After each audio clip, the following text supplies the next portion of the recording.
ही निदर्शनं होती तरुण व्यंगचित्रकार असीम त्रिवेदीच्या अटकेचा निषेध करणारी। मुंबईत इंडिया अगेन्स्ट करप्शनची निदर्शनं सुरू होती, तर असीमचं घर असलेल्या कानपूरमध्ये त्याच्या समर्थनासाठी मोठी रॅली काढण्यात आली। पण हे सगळं सुरू असताना असीम त्रिवेदीला कोर्टात हजर करण्यात आलं। गृहमंत्री आर पाटील यांनी आधी सांगितल्याप्रमाणे पोलिसांनी पोलीस कोठडीची मागणी केली नाही। कोर्टानं असीमला 24 सप्टेंबरपर्यंत न्यायालयीन कोठडी दिली। असीमला जामीन मिळू शकतो, पण जोपर्यंत देशद्रोहाचा गुन्हा मागे घेतला जात नाही तोपर्यंत जामीन मिळवण्यासाठी अर्ज करणार नाही, अशी भूमिका असीमने घेतली। टीम का कहना है कि police is no one to decide कि हमें बेल लेनी है या हमें जेल में रहना है या जेल के बाहर रहना है। ये लड़ाई असीम की अकेली नहीं है, ये लड़ाई है सेडिशन के खिलाफ, जो कि किसी पे भी लग जाता है। असीम विरुद्ध लावलेला देशद्रोहाचा गुन्हा तर रद्द व्हावाच, पण त्यासोबत हे कलमच भारतीय दंडविधानातून वगळावं अशी मागणी इंडिया अगेन्स्ट करप्शनने केली। ये जो ब्रिटिश के समय में बना हुआ सेडिशन का लॉ है, ये आज के परिस्थिति के लिए टोटली रॉन्ग है, इसे विड्रॉ करना चाहिए। इसके लिए जो भी आंदोलन भी करना पड़े उसके लिए हम जरूर आंदोलन करेंगे। वो देशद्रोही नहीं है। देशद्रोही तो वो लोग हैं जो संसद के अंदर बैठकर हाथापाई करते हैं। भ्रष्टाचाराविरुद्ध असीमने काढलेल्या व्यंगचित्रांमुळे त्याच्या विरुद्ध अमित कटारने या नावाच्या वकिलानं तक्रार दाखल केली होती। गोंधळलेलं राज्य सरकार सुद्धा या तक्रारदाराशी काही प्रमाणात सहमत असल्याचं दिसतंय। जी नेते भ्रष्ट आहेत त्याच्या विरुद्ध तुम्ही आवाज उचला, परंतु तुम्ही तुमच्या राष्ट्रप्रतीक चिन्हांचा व संविधानाचा अवमान करू नका। ब्रिटिश काळात तयार झालेला हा कायदा अनेकदा विरोध दडपण्यासाठी वापरला गेलाय। अभिव्यक्ती स्वातंत्र्याच्या विरोधात जाणारा हा कायदाच रद्द व्हावा अशी मागणी आता हळूहळू जोर धरतेय। Bureau report, IBN Lokmat. आणि यानंतर बघूयात असीमनं पोलीस कोठडीत असताना दुपारी 2:10 जनतेला उद्देशून एक पत्र लिहिलंय। बघूयात या पत्रात नेमकं असीमला काय म्हणायचंय। साथियों, अगर सच बोलना देशद्रोह है तो मैं देशद्रोही हूँ। अगर अन्याय के खिलाफ आवाज उठाना देशद्रोह है तो मैं देशद्रोही हूँ। हाँ, मैं देशद्रोही हूँ। अगर देश प्रेम और देशद्रोह की परिभाषाएं बदल चुकी है, मैं भी देशद्रोही हूँ। अगर गांधी, भगत सिंह और आजाद देशद्रोही थे, मैं अपने देश के नागरिकों और संविधान के अपमान का विरोध करता हूँ और अपने कार्टूनों के माध्यम से मैं देश के प्रतीकों और संविधान के अपमान का विरोध करता आया हूँ। दोस्तों, कला और साहित्य समाज का दर्पण है और मैंने अपने कार्टून्स में वही दिखाया है जो अपने चारों ओर देखा है। मेरी पूर्ण आस्था भारतीय संविधान और संविधान के निर्माता डॉक्टर अंबेडकर के साथ है। इसलिए संविधान का अपमान होते हुए देख मुझे कष्ट होता है और मैं अपने कार्टून्स के जरिए इन्हें रोकना चाहता हूँ। मैं गांधी के रास्ते पर चल रहा हूँ और स्वयं को कष्ट देकर देश की सेवा करना चाहता हूँ। मेरे जेल में होने पर परेशान न हो।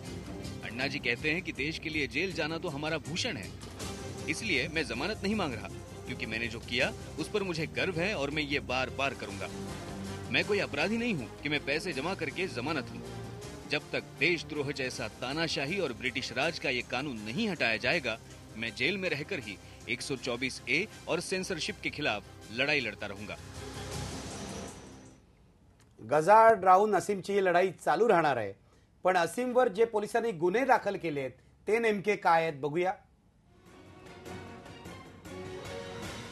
कलम 124 भारतीय दंडविधान संहितेनुसार देशद्रोहाचं कलम आहे। कुणी आपल्या लिखाणातून, भाषणातून किंवा आपल्या चिन्हांनी, चित्रांनी भारत सरकार विरोधात द्वेष, अपमान किंवा तिरस्काराची भावना निर्माण केली किंवा तसं करण्याचा प्रयत्न केला तर त्या व्यक्तीला जन्मठेपेची शिक्षा होऊ शकते। कलम 66 नुसार माहिती तंत्रज्ञान कायदा काय सांगतो? त्रास देणं, गैरसोय करणं, धोका निर्माण करणं, अपमान करणं, जखमी करणं, धमकी देणं, द्वेष निर्माण करणं यासाठी वाईट हेतूनं खोटं किंवा आक्षेपार्ह संदेश पाठवले तर त्या व्यक्तीला 3 वर्षांपर्यंत शिक्षा दिली जाऊ शकते। राष्ट्रीय स्वाभिमानाचा अपमान प्रतिबंधक कायदा जो आहे त्याच्या कलम 2 नुसार कुणी सार्वजनिक ठिकाणी किंवा लोक बघू शकतील अशा ठिकाणी राष्ट्रध्वज किंवा भारताची घटना किंवा त्यांचा काही भाग जाळला, विद्रूप केला, पायाने तुडवला, नष्ट केला तर त्या व्यक्तीला 3 वर्षापर्यंत शिक्षा होऊ शकते। हे कलमही असीमवर लावलेलं आहे। बघूयात असीम त्रिवेदी हे व्यक्तिमत्व नेमकं काय आहे त्याच्याविषयी जाणून घेऊयात। अनेक वर्षांपासून राजकीय व्यंगचित्रांच्या माध्यमातून विविध आंदोलनातून त्यांनी सहभाग घेतलाय। अनेक वृत्तपत्र आणि मॅगझिन्ससाठी व्यंगचित्रकार म्हणून त्यांनी कामही केलंय। 2011ला क्राईम ब्रँचनं कार्टून अगेन्स्ट करप्शन या असीमच्या वेबसाईटवर बंदी घातली होती। अण्णांच्या मुंबईतल्या आंदोलनाच्या वेळी तयार केली होती असीमने हे वेबसाईटवरील कार्टून्सवरून राज्यसभेतही हंगामा झाला होता. इंटरनेटवरील सेन्सॉरशिप विरोधात सेव्ह युअर व्हॉइस या चळवळीला त्यांनी सुरुवात केली. 2 मे 2012ला जंतर मंतरवर इंटरनेट सेन्सॉरशिप विरोधात उपोषण केलं आणि अमेरिकेच्या राईट नेटवर्क इंटरनॅशनल या व्यंगचित्रकारांच्या संघातर्फे त्यांना सन्मानितही करण्यात आलं. असीमच्या अटकेवर त्याच्या आई वडिलांचं काय म्हणणं आहे ते पाहूया. आंदोलन हम समझते हैं कि हमारी देश की जनता जगह जगह गांव गांव शहर शहर से हमारे साथ है, हमारा समर्थन दे रही है और आईएसी टीम दिल्ली से मुंबई तक प्रदर्शन कर रही है. हमारे ये सामाजिक संगठन कानपुर उन्नाव क्षेत्रीय स्तर पे हमारे ज्ञानेश जी, अंबर त्रिवेदी घर के सभी परिवार भ्रष्टाचार के खिलाफ उसने काम किया. न्याय लेके रहेंगे मतलब जी बिल्कुल न्याय लेके रहेंगे. बिल्कुल वो जो कर रहा है वो उसने सही किया है, उसने कोई भी राष्ट्रद्रोह नहीं किया है. वो पंडित रेवाशंकर त्रिवेदी का पौत्र है, स्वतंत्रता जो कि एक स्वतंत्रता संग्राम सेनानी थे. उसको बचपन से इस तरह की देश प्रेम की शिक्षा milli.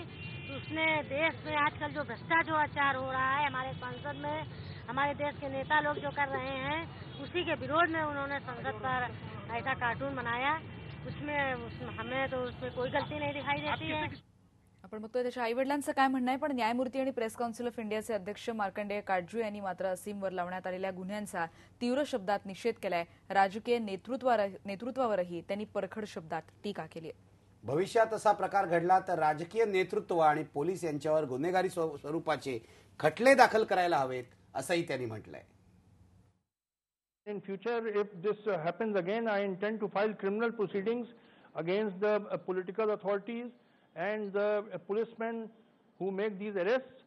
In fact, they are the criminals. They should be arrested because it is a serious offense under the Indian Penal Code called wrongful arrest and wrongful confinement to arrest a person when he has not done any crime. So police officers who comply with these illegal orders of political authorities, those police officers will be given harsh punishment. They must be given harsh punishment because it is their duty to disobey such illegal orders. I'm going to stop this nonsense which you see some political people have become intolerant.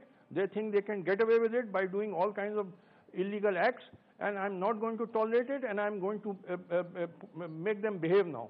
They must act in a democratic manner. This is totally unacceptable the way they have been behaving.